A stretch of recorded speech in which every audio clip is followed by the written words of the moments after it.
Hello friends, this is Durga from ITversity, a one-stop shop to learn all the technologies. At this time we are talking about Spark, especially on RDDs. So far we have seen how to create RDDs on parallelized collections. Now we will start seeing how to create RDDs out of external datasets. So the main function is text file. Text file is the function similar to parallelize to read data from either from local file system or HDFS, which will be covered later, and then we can perform further operations. So to demonstrate, first we need to create the directory so we can run this code snippet. So this is a one-liner,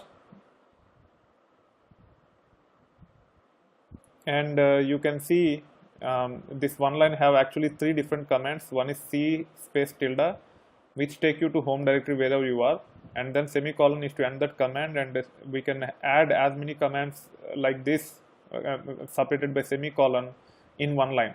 So in this one line have three commands. One is to go to the home directory, second one is to make the directory layout with the spark underscore demo as the parent directory, and then Scala as a subdirectory to spark demo, and data as a subdirectory to Scala. And then we are going to the directory by using cd command. So now if you run pwd, you are in slash root slash spark demo slash Scala slash data, and this is the home directory for root. So now you can use the editor of your choice. I will be using VI, and create a file called data.txt because we want to read the local files on the server where we are trying to run the Spark code. Okay, so for that reason we are trying to create a file with sample data using VI editor. You have to be in insert mode to insert the data. By hitting I, you will come to insert mode, and then you have to save it, and then escape to go to the escape mode, and then colon X to save and exit. Now we can see data.txt have these 5 rows or 5 records. Okay, now we will actually use Spark based Scala code to read this file and perform a simple operation after that. The main agenda is to read files from the local file system into HDFS. So local file system are the files which are local to the node on which you are trying to run the Spark commands, and we have created the local file data.txt on our local file system. Now I am launching Spark shell, which launches Spark in Scala context. Okay, and then we can use this sc.text file. Text file is the function on Spark context to read local files, and we have to use this file colon slash slash as protocol, and this is the path under which I have the .txt file. So it will try to create RDD for all the files under this location. As of now we have only one file called data.txt, but if you have multiple files under that location, all the files will be used to create the RDD. If you want to give the complete only one file, you can give the complete file path including that data.txt itself to the sc.text file function. So what will happen? sc.text file will actually when the program is executed, it will actually read this the data in this location and create a RDD out of it. And the way so RDD is nothing but a collection which will have an item. So the definition of item when it is read using sc.text file in an RDD is each line will be treated as one item in RDD. Okay, that is very important to understand. Each item, each line in a file will be treated as one record if you apply text file to read the data. Okay, so in this case, let me create this RDD and hit enter, and now you can see the data type of RDD. RDD is of type string.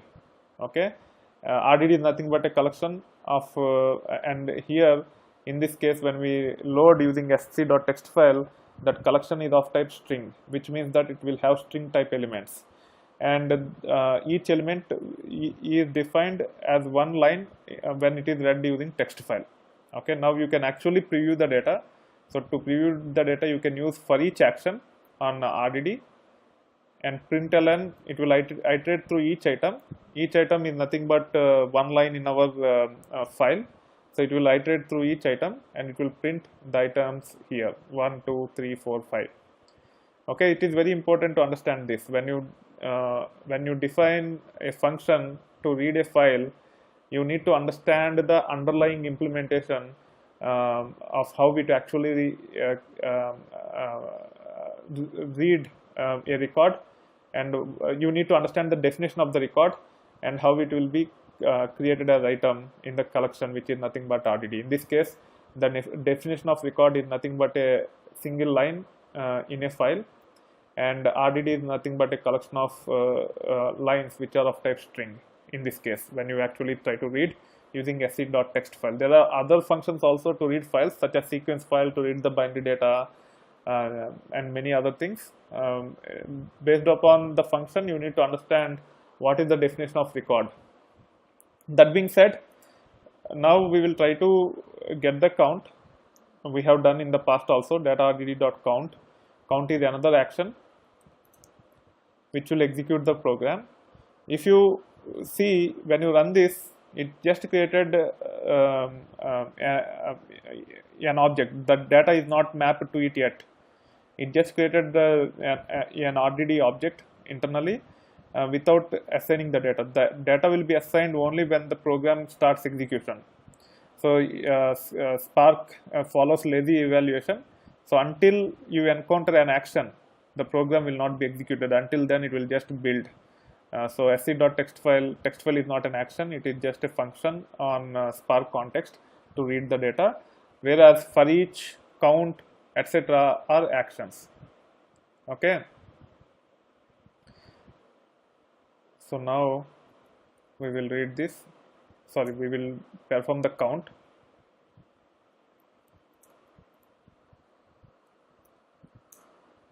And hit enter. I don't know why it has 18. It should have only 5.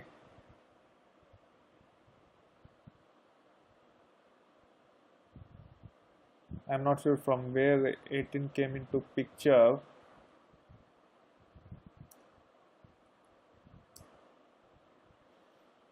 We will see it later. Probably the reason is data is read as but still it doesn't matter. Count should give only 5, and when I preview, it is giving only 5 records. I'm not sure why it is showing 18 when I say count. I will troubleshoot it later, but as of now, if I have to apply the same function, it will not work. So let me try this and see what will be the result. Okay, we are trying to get the count, and if you see, it has concatenated all the values and it has displayed, because when we try to read, it is RDD of type string, so we cannot directly use reduce. For that reason, we have to convert the data type of each of the record which is read, and we have to apply a transformation called map. Okay, again here we have to use lambda function, that will be covered elsewhere. So in this lambda function, we are just converting each record to integer. Okay, if you try to generate the data with alphanumeric characters, not just integers, this will fail. So make sure you only give all integer numbers when you try to demonstrate this. Here we are trying to, okay, I got it. There is some invalid data in that file. Okay.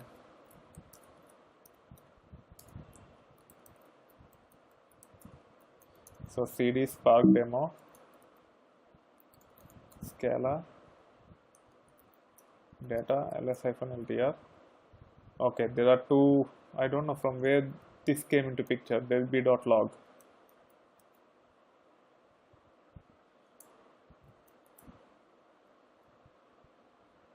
Okay, because I ran Spark shell from there, it is creating the log. So let me exit from here and launch it by going to the cd directory and then Spark shell. and let me make sure that there is no derby.log here. Now it is clean.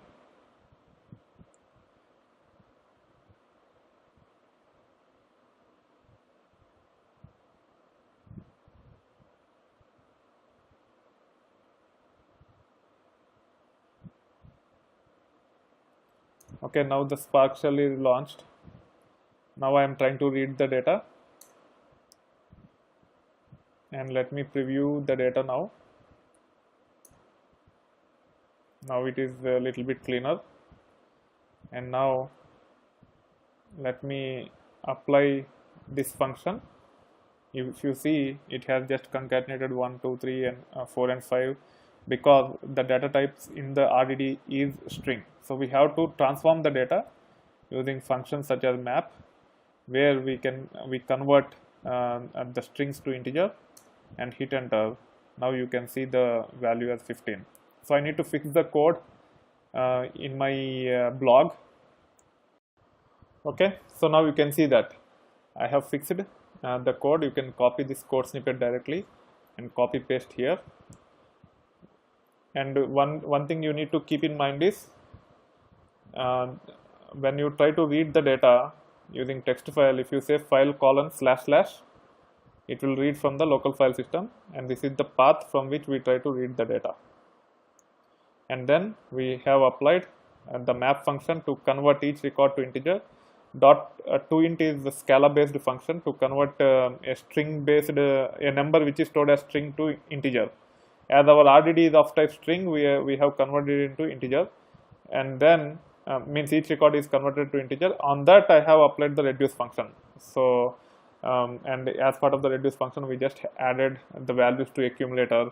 Don't worry too much about the logic here, just understand how we can actually read the files from the local file system and then process further like this. We will try to understand what is map function and reduce function in detail as part of later videos.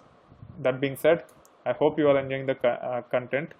If you want to provide the feedback, please do so. Please review if it is appropriate, and if you want to give less than 5 rating or less than 100% rating, please provide the feedback so that I can improvise on my content going forward. That being said, thank you. Bye.